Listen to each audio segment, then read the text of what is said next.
Developing news tonight, a pregnant rapper from Detroit is murdered in Atlanta. She was shot 4 times in the face this week. And her family tells us they have a good idea why she was targeted and killed.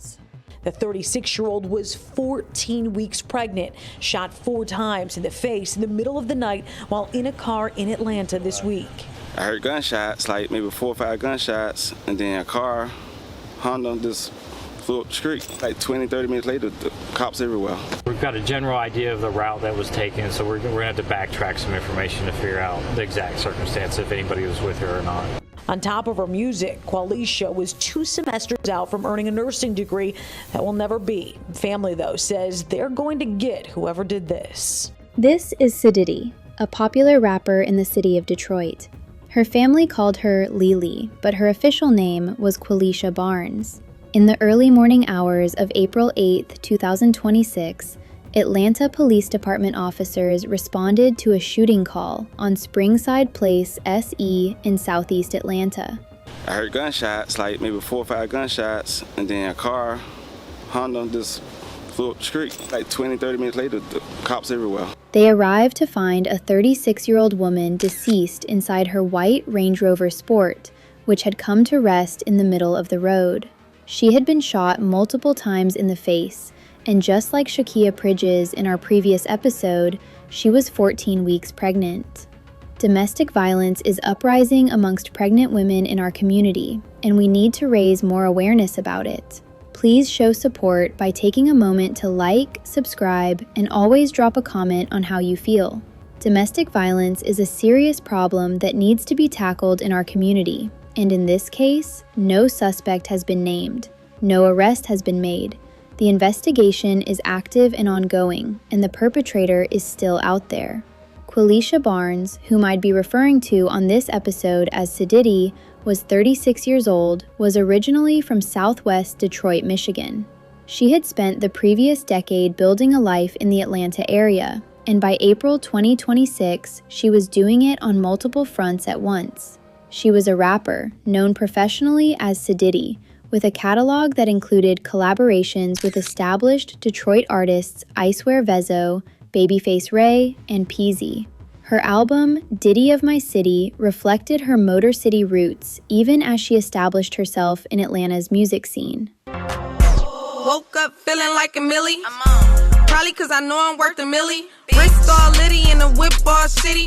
Bad little bitch, red bottom, dingy Vinci. Niggas leave they family for one night with me. Hoes don't understand when that one light hit me. She maintained an active Instagram following of over 103,000 people and was a recognized name in both the Detroit and Atlanta hip-hop communities. She was also the founder and CEO of her own online retail business, Siditty Boutique, which she had built and run herself. And alongside both of those ventures, she was enrolled in nursing school, where she had made the dean's list and was 2 semesters away from completing her degree. Her family described her pride in that achievement directly. As her mother put it, she made the dean's list.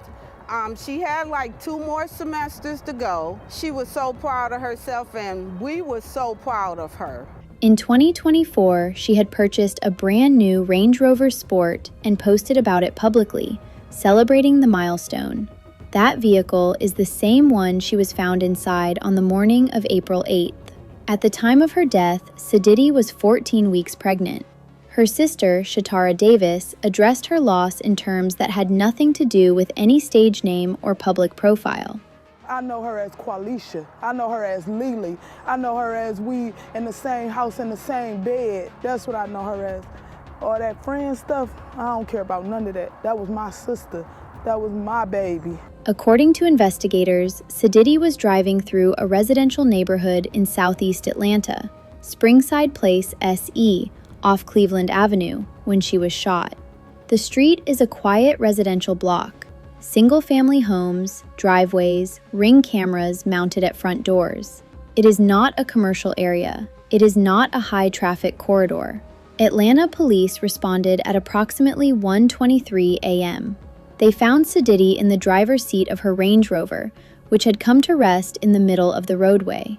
Lieutenant Christopher Butler of the Atlanta Police Department confirmed that the vehicle sustained multiple gunshot wounds and that the shooting did not appear to be self-inflicted. We've got a general idea of the route that was taken, so we're going to have to backtrack some information to figure out the exact circumstance, if anybody was with her or not. She was pronounced deceased at the scene. Her unborn child did not survive.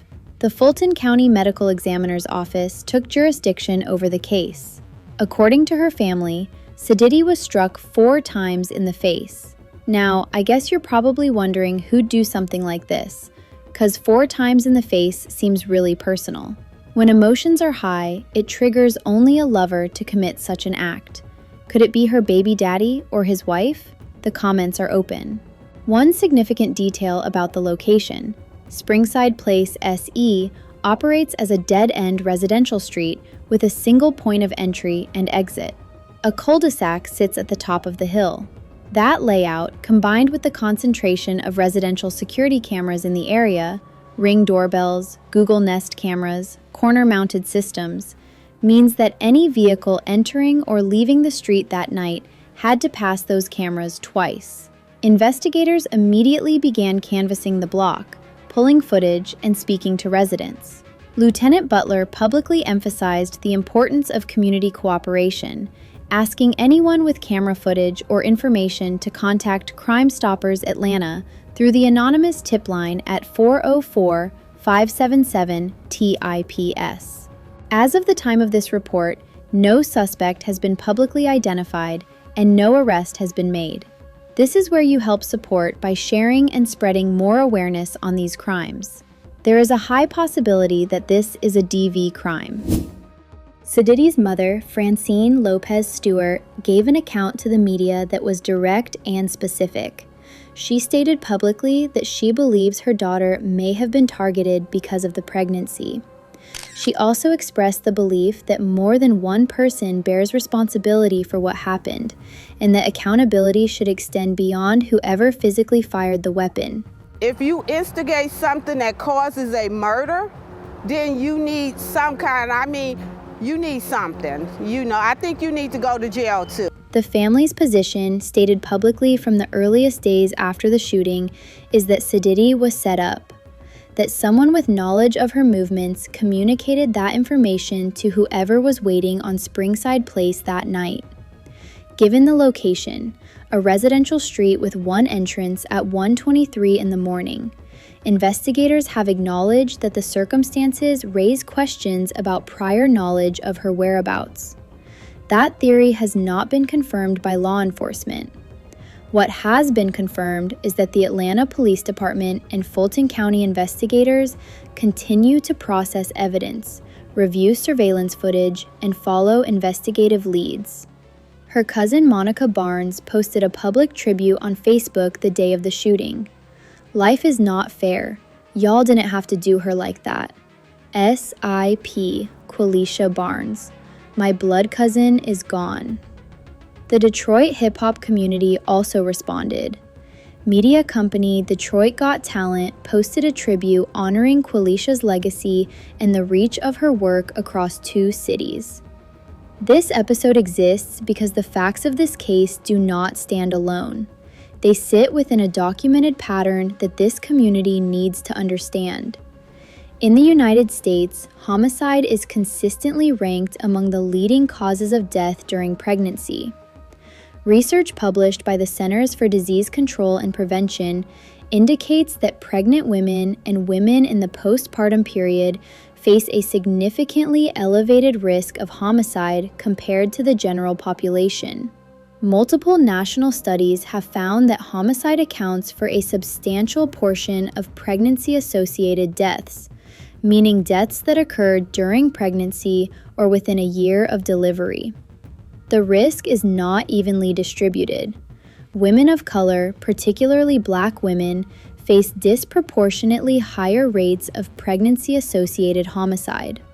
The perpetrators in the majority of documented cases are intimate partners or former partners.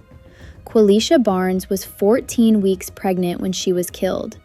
Her family has stated publicly that they believe that pregnancy may have been directly connected to why she was targeted.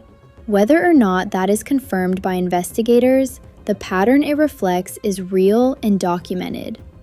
Pregnancy is a period of elevated vulnerability for women in abusive or volatile relationships.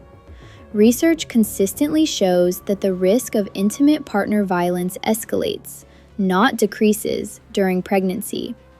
Some studies find that physical violence begins for the first time during a pregnancy, and that the violence often escalates in frequency and severity after a woman becomes pregnant or after a relationship ends. The combination of pregnancy, a recent or ongoing relationship, and a desire by a partner to control or remove the woman from his life is a documented precursor to lethal violence. Experts in domestic violence prevention have identified these factors: pregnancy, recent separation, history of controlling behavior, as among the highest risk indicators for femicide. Understanding this pattern is not about drawing conclusions in a case where the investigation is still active. It is about recognizing what the data has told us repeatedly so that more women can identify when they or someone they know may be in danger. Qualeisha Barnes was 36 years old. She was a rapper, a business owner, and a nursing student 2 semesters from completing her degree. She was 14 weeks pregnant. She had recently purchased the car she worked to afford and celebrated that milestone publicly. Her sister said it the clearest. I know her as Qualeisha. I know her as Lily. I know her as we in the same house, in the same bed. That's what I know her as. All that friend stuff, I don't care about none of that. That was my sister. That was my baby. If you have any information about the shooting death of Qualeisha Barnes, Atlanta Police Department's anonymous tip line through Crime Stoppers Atlanta is available at 404-577-TIPS. You are not required to identify yourself. Tips of this kind are, as Lieutenant Butler confirmed publicly, valuable to investigators. 2 lives were taken on Springside Place Southeast. Someone knows what happened, and that information belongs with law enforcement. According to the CDC, homicide is one of the leading causes of pregnancy-associated death in the United States. If you or someone you know is pregnant and experiencing controlling, threatening, or violent behavior from a partner, please reach out.